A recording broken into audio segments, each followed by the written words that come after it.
Ese hari ibiribwa byafasha kugabanya ibinya mu maboko no mu maguru biterwa n'imyakura? Dore ukuri. Muraho neza inshuti za Physio Rwanda.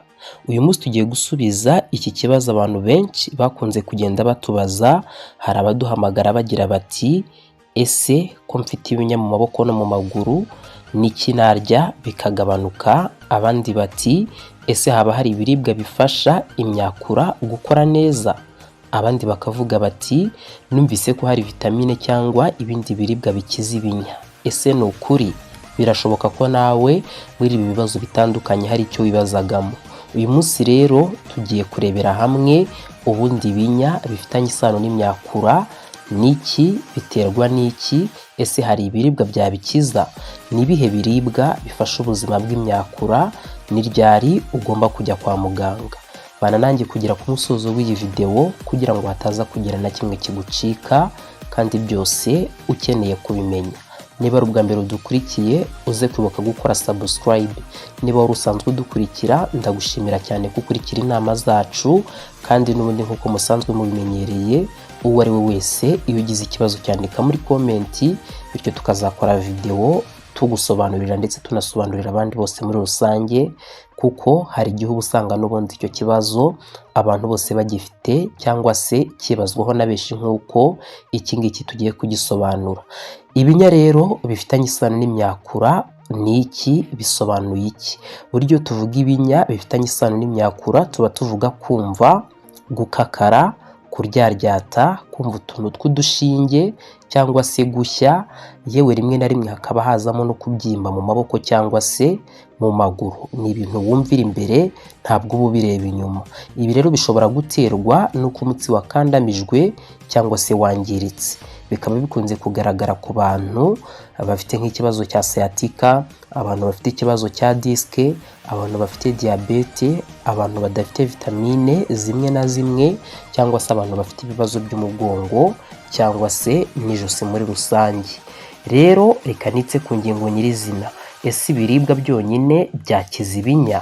Igisubizo ngiye kuguha ni oya. Nta kiribwa kizwi ko cyonyine cyavura ibibazo by'imyakura, ariko indyo yuzuye ishobora gufasha imyakura gukora neza no kugabanya ibyago byo kwangirika. Iyo ibinya biterwa n'ibura rya vitamine cyangwa imirire mibi, guhindura indyo bishobora kugira uruhare cyane mu gukira. Bimwe rero mu biribwa birimo nka vitamine B12, ibi ngibi ni ingenzi cyane ku buzima bw'imyakura, cyane ko iyi vitamine iboneka mu nyama, amafi, amagi, amata n'ibiyakomokaho. Burya kubura iyi vitamine bishobora gutera ibinya mu maboko ndetse no mu maguru. Ikindi kiribwa cya kabiri ni ibiribwa birimo vitamine B6 ndetse na folate. Ibi ni ibiribwa biboneka mu bishyimbo, imboga rwatsi, ndetse hakazamo avoka n'imbuto zitandukanye. Ibi biribwa rero bibonekamo izi vitamine zishobora gufasha imyakura gukora neza, bityo bya binya bikaba byagabanuka. Ibindi biribwa biza ku mwanya wa gatatu burya ni imboga n'imbuto. Imboga n'imbuto nabyo bikungahaye ku cyo bita antioxidant zifasha kurinda uturemangingo tw'umubiri harimo n'imyakura.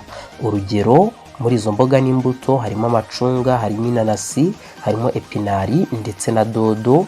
Ibi nabyo ni ibiribwa byiza ushobora kurya, by'umwihariko ibyo binya byawe bikaba byagabanuka mu gihe byatewe wenda no kuba habuze izi ntungamubiri zikomoka mu mboga ndetse n'imbuto. Ibiribwa biza ku mwanya wa kane ni ibiribwa birimo omega 3. Omega 3 rero ikaba iboneka mu mafi amwe n'amwe no mu mbuto zimwe.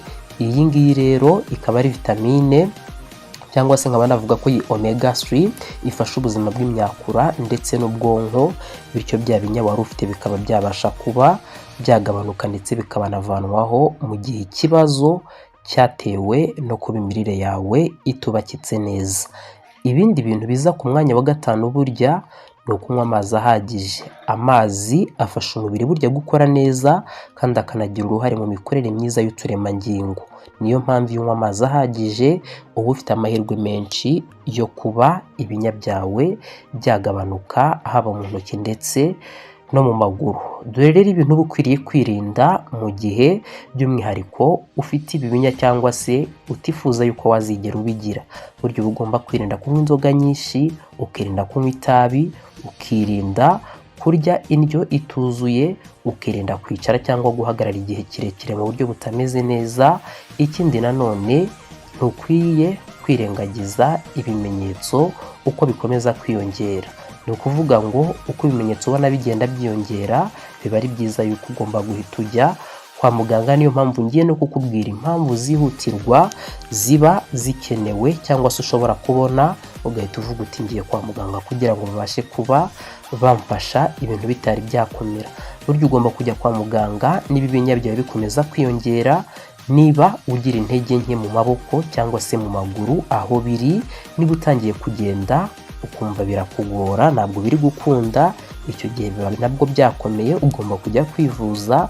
Niba kandi ufite ububabare bukabije mu mugongo cyangwa mu ijosi, icyo gihe nabwo uba ugomba kujya kwivuza, kuko biba bigaragaza ko ibyo binya biri guterwa n'ikibazo kiri mu mugongo, haba uwo hasi, uwo hagati cyangwa se uwo hejuru, cyangwa se no mu ijosi muri rusange.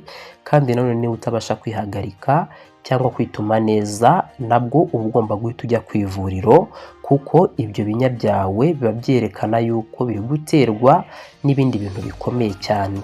Ibi rero bishobora kuba ari ibimenyetso by'ikibazo gikomeye cy'imyakura. Niyo mpamvu ngushishikariza guhita ujya kwivuza bikiri mu maguru mashya. Dore rero ubuvuzi bw'ibinya biterwa n'imyakura. Ubuvuzi buterwa burya n'icyabiteye. Iyo wamaze kumenya icyabiteye, haba hari n'amahirwe menshi y'uko wavurwa, kuko n'abakuvura bagendera ku cyabiteye. Burya ubuvuzi burimo ibice bitandukanye. Bushobora kuzamo physiotherapy mu gihe ikibazo cy'ibinya ndetse nuko kubangamirwa kw'imyakura biri guturuka mu ijosi cyangwa se ku ruti rw'umugongo muri rusange. Bishobora kandi kuba byavurwa mu buryo bwo gukosora imirire mu gihe wenda wagize ikibazo cyo kubura izo vitamine ndetse n'izo ntungamubiri zitandukanye. Bishobora kandi kuba byavurwa binyuze mu kuvura diyabete niba ihari. Bishobora kuvurwa kandi binyuze mu gufata imiti itangwa na muganga. Bishobora kuvurwa kandi binyuze mu myitozo ifasha imyakura n'imitsi kunyerera cyangwa se kugenda neza mu mubiri nta kubangamirwa n'imikaya cyangwa se kuba habaho gutsikamirwa kw'iyo myakura. Inshuti za Physio Rwanda rero, soza iki kiganiro nababwira yuko nta kiribwa kizwi ko cyonyine cyavura ibinya biterwa n'ibibazo by'imyakura. Gusa kurya indyo yuzuye ikungahaye kuri vitamine B12, ubwo ni vitamine B12, vitamine B6, folate, omega 3 n'izindi ntungamubiri bishobora gufasha ubuzima bw'imyakura, bityo bya binya byawe bikagabanuka. Kuko ubundi ibinya biterwa kenshi nuko iyi myakura itari gukora neza. Niba rero ibinya bikomeje cyangwa se bifatanyije n'intege nke cyangwa se ukumva ufite ububabare bukabije, ni ngombwa kwisuzumisha kwa muganga cyangwa se umuphysiotherapist akaba yakugira inama. Irinde kwemera amakuru avuga ko hari ikiribwa kimwe gikiza ibi bibazo burundu nta bundi buvuzi bubonetse. Niba iyi video igufashije, kanda like, ukande subscribe hano kuri Physio Rwanda, ubundi usangize iyi video undi muntu uwo ari we wese wabuze yafasha kugira ngo nawe ibashe kumufasha, kuko abantu benshi baba bafite ibinya ariko batazi ikintu kibitera, batazi n'icyo bakora. Ndizera ko nawe nimugeraho arabasha kumenya icyo yakora ku binya ashobora kuba afite mu maboko cyangwa se bifite mu maguru, ariko cyane cyane bifitanye isano n'imyakura. Murakoze cyane, tuzongere duhurire mu yindi video y'ubuzima kugira ngo nkugezeho byinshi bitandukanye bigendana n'ubuzima tubamo buri munsi, uburyo tuba tugomba kwitwara neza tukirinda ubwo bubabare kandi tukagira n'ubuzima bwiza tubamo twishimye.